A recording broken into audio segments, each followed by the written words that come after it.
जय सिया राम। जय श्री सद्गुरु नारायण भगवान की। अपने अपने माता पिता की जय। आज की कहानी, आज का प्रसंग एक ऐसे भक्त का है जिसको मतलब उनके पिता खुद अपने आप को छोटा उनसे समझते थे। उस समय के पूरे धरती में जितने भी विद्वान थे, यहाँ तक कि जितने अदृश्यमयी विद्वान थे, महापुरुष थे, सब उनको अपना मतलब अपने से श्रेष्ठ मानते थे और थे भी वो। आज ऐसे भक्त की कथा है जिनका नाम है श्री महात्मा सुखदेव जी महाराज। सुखदेव जी का जन्म भी बहुत अटपट है और उनका पूरा जीवन बड़ा अटपट है। अटपट का मतलब मैंने इसलिए प्रयोग किया कि आप सुनोगे खुद ही कहोगे कि हाँ अटपट। तो ये कहानी वहां से शुरू होती है कि एक बार शंकर जी कैलाशपुरी में अपने समाधि में थे और माता पार्वती बैठी हुई थी। नारद जी वहां पहुंचे कैलाशपुरी। नारायण नारायण। माता पार्वती ने उनको बैठाया, प्रणाम हुआ उनका। उन्होंने कहा मैया और क्या है, कैसा है, उन्होंने सब बताया। उन्होंने कहा आपका पुनरप जन्म पुनरप मरणम क्यों होता है, बार बार आप जन्मती हैं, बार बार आप पैदा होती हैं, जबकि ये भोले जो है अजर अविनाशी हैं, इनका ना आदि है ना अंत है। उन्होंने कहा कि ऐसा है कि ये उनकी लीला जाने। बोले इनकी लीला नहीं, ये आप भी हो सकती हो।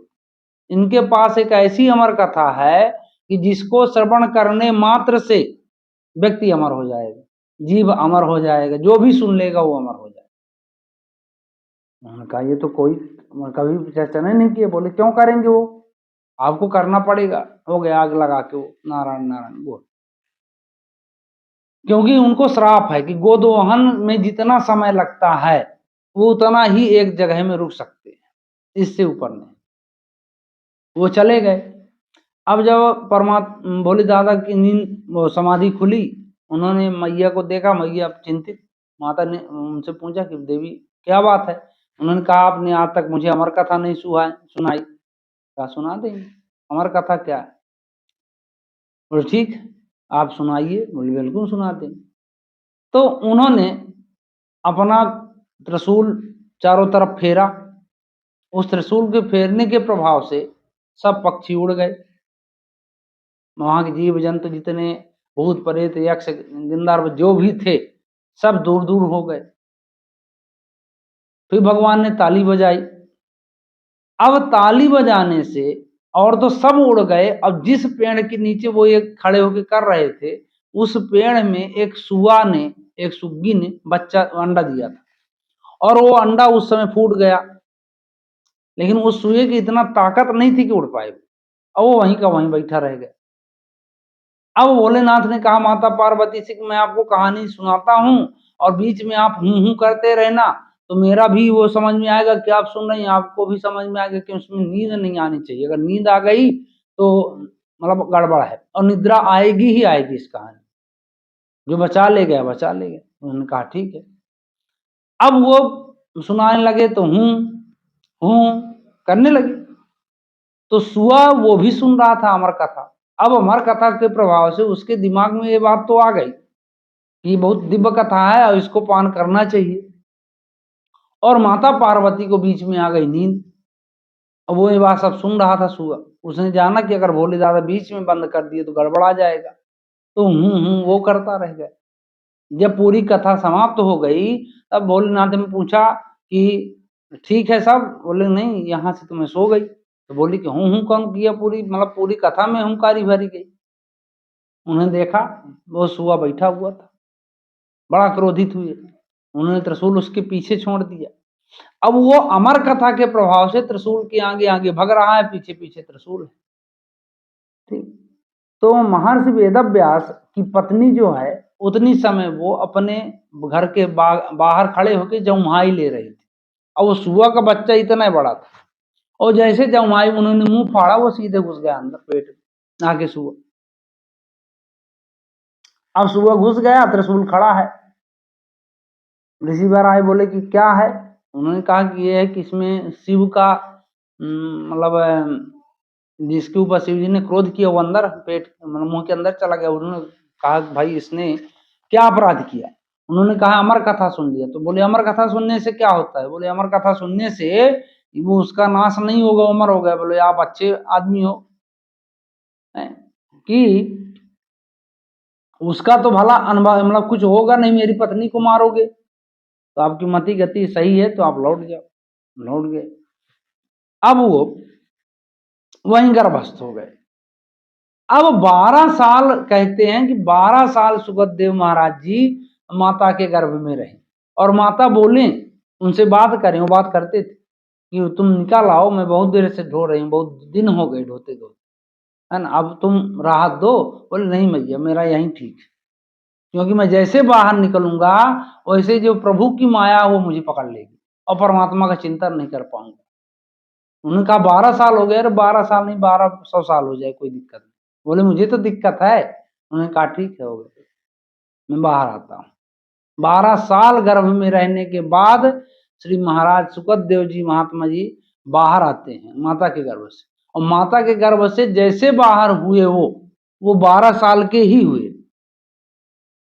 क्यों हो गए ये अंदाजा लगाया जा सकता है कि नारा गिरमा सा उठाए अपना और सीधे चल दिए।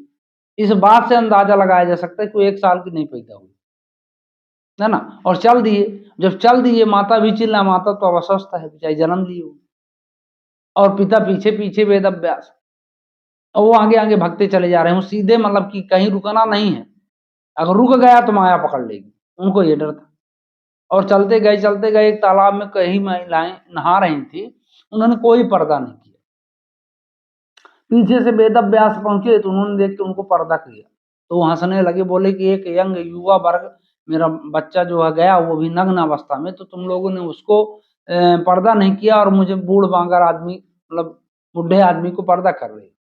उन्होंने कहा कि उसको ज्ञान ही नहीं है कि संसार क्या है, स्त्री क्या है, पुरुष क्या है। अगर उसको ये ज्ञान होता तो वो नारा गिरमा लेके तो जन्म के तत्काल बात न चल देता।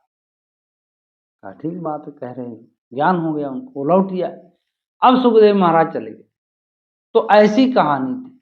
अब वेद व्यास, अब देखिए जब वो वहां चले गए तो वेद व्यास ने 18 पुराणों की रचना की थी,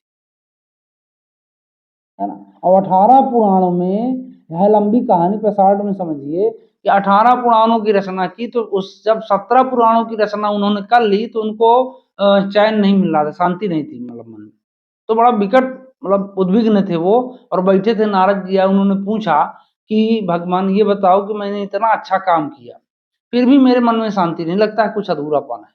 नारद जी ने कहा हाँ अधूरापन है, क्योंकि आपने सब पुराणों की रचना की, महाभारत अलग से उन्होंने लिखा, लेकिन कहीं भी हमारे श्री कृष्ण भगवान माधव सरकार का आपने वर्णन नहीं किया, कहीं गुणगान नहीं किया, इसलिए आपको अधूरा है, क्योंकि जो पूरे सृष्टि समाहित है जिसमें आपने उन्हीं का गुणगान नहीं किया। तब उन्होंने 18,000 श्लोकों से सुसज्जित इस महा मतलब ग्रंथ जिसको बोल सकते हैं आप श्रीमद् भागवत महापुराण का अपने मुखार बिंदु से प्रकाट किया, और उसको अपने पुत्र सुखदेव भगवान को सुनाया, जिसे वो उसको उन्होंने ग्रहण किया, और इसके बाद वही भागवत को उन्होंने महाराजा परीक्षित को सुनाया। इस तरह महाराज सुगतदेव जो है उनके पूरी रचना हुई, और जब तक वो जिए, जब तक जहां भी शास्त्रों में देखा जाए, जिस महाविद्वानों ने बताया, मैं 10-20 विद्वानों की बातों को सुना इसके बारे में, तो उन्होंने 16 वर्ष के ऊपर कहीं नहीं लिखा, 14 वर्ष जहां भी जिसने वर्णन किया, जब वर्णन किया।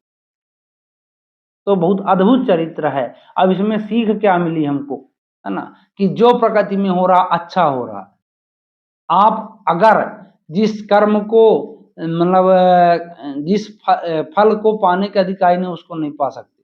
जैसे माता पार्वती अमृत तो नहीं लिखा था उनको, तो अमर कथा कितना भी, है ना, तो आप प्रभु के सानिध्य को स्वीकार करो, अमरता क्या है ना। तो इसी आशा के साथ कि आप भगवान का नाम गुणगान करेंगे और अपना कल्याण करेंगे, परमात्मा के सानिध्य में रहेंगे। जय सीताराम।